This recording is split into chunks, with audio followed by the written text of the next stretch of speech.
নমস্কার বন্ধুরা, মিষ্টু রান্নাঘরে তোমাদের স্বাগত জানিয়ে শুরু করছি আমার আজকের রেসিপি।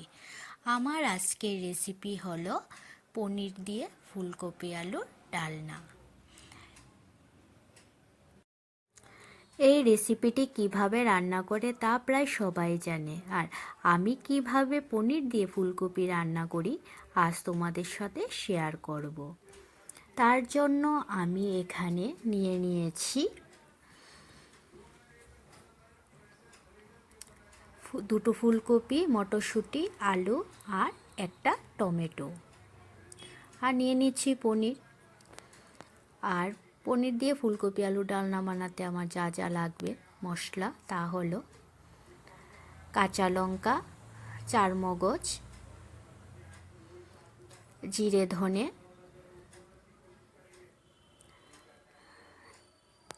আর এখানে আমি আগে থেকে বাদাম ভেজে নিয়েছি, আর কাশ্মীরি লঙ্কার গুঁড়ো, আদা। এখন আমি সবজিগুলি কেটে নেব আর মশলা করে নেব। এখানে আমি গরম জল নিয়েছি, দিয়ে দেব অল্প পরিমাণ লবণ। তারপর ফুলকপিগুলি আমি 5-10 মিনিটের জন্য ভিজিয়ে রাখব, তারপর রান্না বসিয়ে দেব।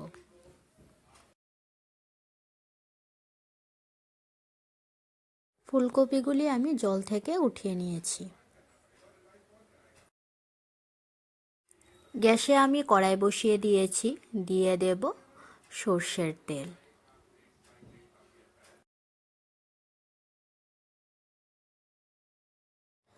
তেলটা গরম হয়ে গেছে, এখন আমি ফুলকপিগুলি ভেজে নেব।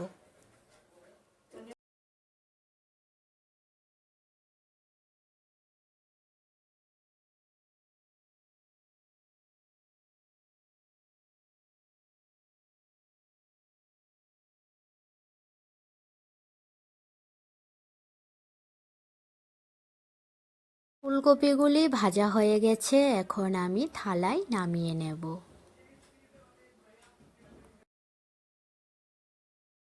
এখন আমি আলুগুলি ভেজে নেব। আলুগুলি ভাজার জন্য আমি কড়াইয়ের মধ্যে তেল দিয়ে দিচ্ছি। তেল গরম হয়ে গেছে, এখন আমি আলুগুলি ভেজে নেব।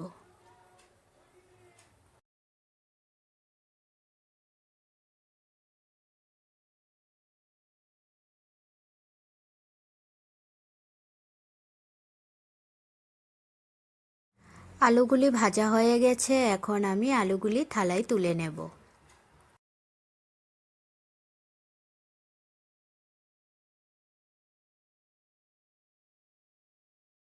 ফুলকপি আলু ভাজা হয়ে গেছে, এখন আমি পনিরগুলি ভেজে নেব।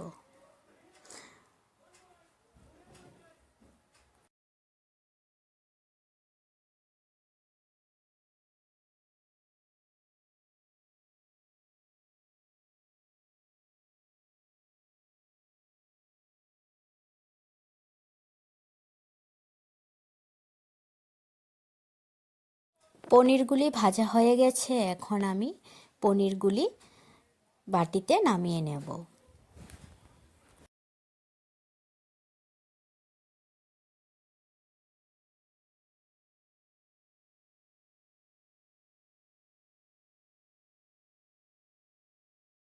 এখন আমি কড়ার মধ্যে তেল দিয়ে দিচ্ছি ফোড়ন দেবার জন্য।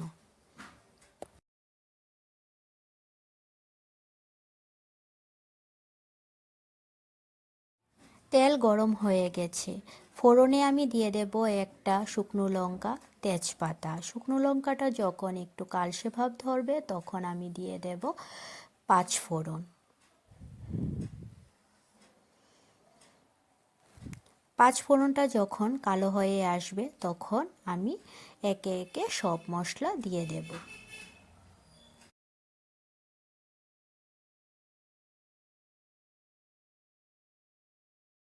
প্রথমেই আমি দিয়ে দেব 1 চামচ জিরে আর ধনে বাটা। তারপর দিয়ে দেব 1 চামচ আদা বাটা। দিয়ে দেব 1.5 চামচ কাঁচা লঙ্কা বাটা।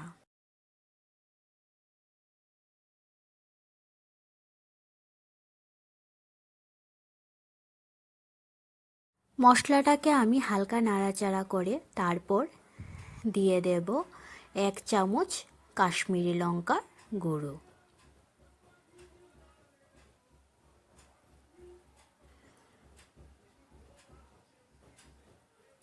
দিয়ে দেব পরিমাণ মতন হলুদ আর পরিমাণ মতন লবণ। তারপর মশলাটাকে কষানোর জন্য দিয়ে দেব অল্প পরিমাণ জল। জল দেওয়ার পর আমি মশলাটাকে কষিয়ে নেব।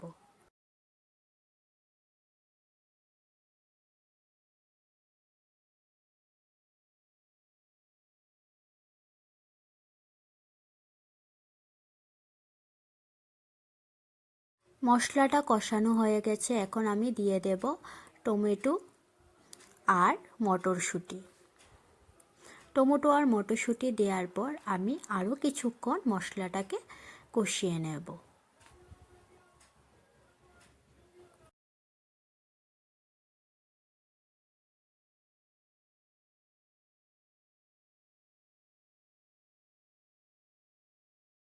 টমেটো আর মটরশুঁটি দেওয়ার পর কিছুক্ষণ কষিয়ে তারপর দিয়ে দেব 2 চামচ চারমগজ বাটা আর দিয়ে দেব বাদাম বাটা। বাদাম বাটা আমি এখানে 3 চামচের মতন দিয়ে দেব।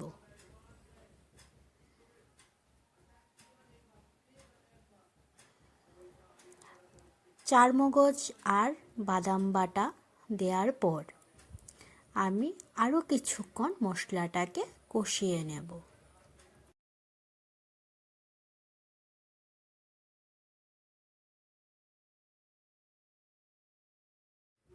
মশলাটা কষানো হয়ে গেছে ভালোভাবে।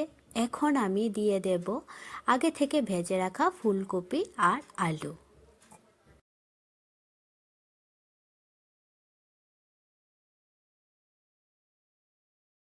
ফুলকপি আলু দেওয়ার পর মশলার সাথে ফুলকপি আলুগুলি আরও কিছুক্ষণ কষিয়ে নেব।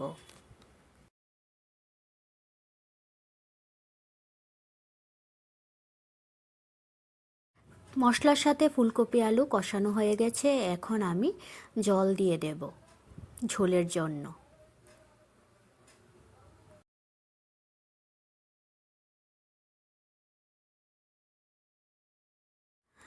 ঝোলটা ফুটে এসেছে, এখন আমি পনিরগুলি ভেজে রেখেছি সেগুলি এখন দিয়ে দেব।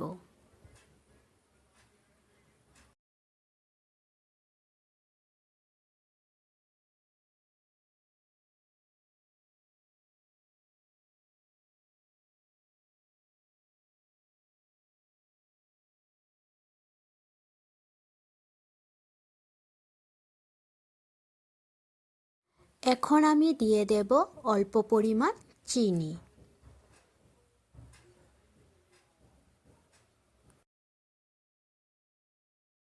দিয়ে দেব 1 চামচ ঘি।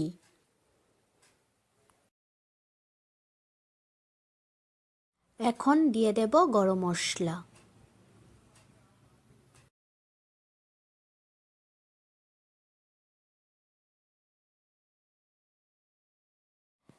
রান্নাটা আমার হয়ে গেছে, এখন আমি নামানোর আগে চেরা কাঁচা লঙ্কা দিয়ে তারপর নামিয়ে নেব।